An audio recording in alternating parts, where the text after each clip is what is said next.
Praise the Lord. Hallelujah. സർവശക്തനായ ദൈവം നമ്മളെ എല്ലാവരും സമൃദ്ധമായിട്ട് അനുഗ്രഹിക്കട്ടെ എന്ന് പ്രാർത്ഥിക്കുന്നു. ഇന്ന് നമ്മൾ പഠിക്കുന്ന തിരുവചനം അപ്പസ്തോല പ്രവർത്തനം 28-ാം അധ്യായം 27-ാമത്തെ വചനമാണ്. അവർ കണ്ണുകൊണ്ട് കാണുകയും കാതുകൊണ്ട് കേൾക്കുകയും ഹൃദയം കൊണ്ട് മനസ്സിലാക്കുകയും മാനസാന്തരപ്പെടുകയും ഞാൻ അവരെ സുഖപ്പെടുത്തുകയും ചെയ്യുക അസാധ്യം. അത്രയ്ക്കും ഈ ജനതയുടെ ഹൃദയം കഠിനമായി തീർന്നിരിക്കുന്നു. ചെവിയുടെ കേൾവി മന്ദീഭവിച്ചിരിക്കുന്നു. കണ്ണ് അവർ അടച്ചു കളഞ്ഞിരിക്കുന്നു. പ്രിയപ്പെട്ടവരെ, കണ്ണുകൊണ്ട് നമ്മൾ കാണണം, ചെവി കൊണ്ട് നമ്മൾ കേൾക്കണം, ഹൃദയം കൊണ്ട് നമ്മൾ അനുഭവിക്കണം. എന്ത് കാണണം, എന്ത് കേൾക്കണം, എന്ത് അനുഭവിക്കണം? ദൈവത്തെ കാണണം, ദൈവത്തെ കേൾക്കണം, ദൈവത്തെ അനുഭവിക്കണം. എന്നാൽ വചനം പറയുന്നു, ദൈവത്തെ കാണാൻ പറ്റാത്ത വിധം കണ്ണടച്ചു കളഞ്ഞു, ദൈവത്തെ കേൾക്കാൻ പറ്റാത്ത വിധം കാതുകൾ അടച്ചു കളഞ്ഞു, ഹൃദയം മന്ദീഭവിച്ചു, ഹൃദയം കഠിനമാക്കി വെച്ചു. പ്രിയപ്പെട്ടവരെ, നമ്മളുടെ വിശ്വാസം നഷ്ടപ്പെട്ടു പോകുമ്പോൾ നമ്മളിൽ സംഭവിക്കുന്നതാണ്. നമ്മുടെ ഉള്ളിൽ ശക്തമായൊരു ദൈവിക വിശ്വാസം ഉണ്ടെങ്കിൽ നമ്മുടെ ജീവിത അനുഭവങ്ങളിലെല്ലാം നമുക്ക് ദൈവത്തെ കാണാനും ദൈവത്തെ കേൾക്കാനും ദൈവത്തെ അനുഭവിക്കാനായിട്ട് സാധിക്കും.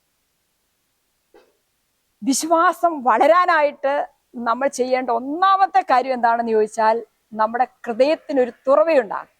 എന്ന് പറഞ്ഞാൽ ദൈവത്തിന്റെ വചനം നമുക്ക് കേൾക്കാനായിട്ടുള്ളൊരു താല്പര്യമുണ്ടാകണം. ദൈവവചനം കേൾക്കണം. കേട്ടാൽ മാത്രം പോരാ, ആ വചനം നമുക്ക് മനസ്സിലാക്കാനായിട്ട് സാധിക്കണം. വചനം പറയുകയാണ്, വിശുദ്ധ ലൂക്കായുടെ സുവിശേഷം 24:45 ഇപ്രകാരം നമ്മൾ വായിക്കുന്നുണ്ട്: വിശുദ്ധ ലിഖിതങ്ങൾ ഗ്രഹിക്കുവാൻ തക്കവിധം അവൻ അവരുടെ മനസ്സ് തുറന്നു. അതായത് വിശ്വാസത്തിൽ വളരുന്നതിനാവശ്യമായ ആ ഹൃദയ തുറവി, മനസ്സിന്റെ തുറവി തരുന്നത് പരിശുദ്ധാത്മാവാണ്.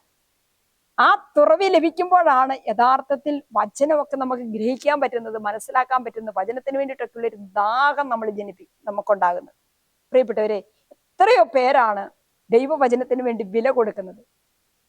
ഞാൻ പലപ്പോഴും ഓർക്കാറുണ്ട്, ഓരോ ദിവസവും ഇടുന്ന വചനമൊക്കെ എത്ര പേരാണ് വലിയ ആഗ്രഹത്തോടെ കേൾക്കുന്നു, അത് സ്വീകരിക്കുന്നു, അതിൽ നിന്ന് വിശ്വാസത്തിൽ വളരുന്നു, വിശുദ്ധിയിൽ വളരുന്നു, പ്രാർത്ഥനാ ജീവിതത്തിൽ വളരുന്നു.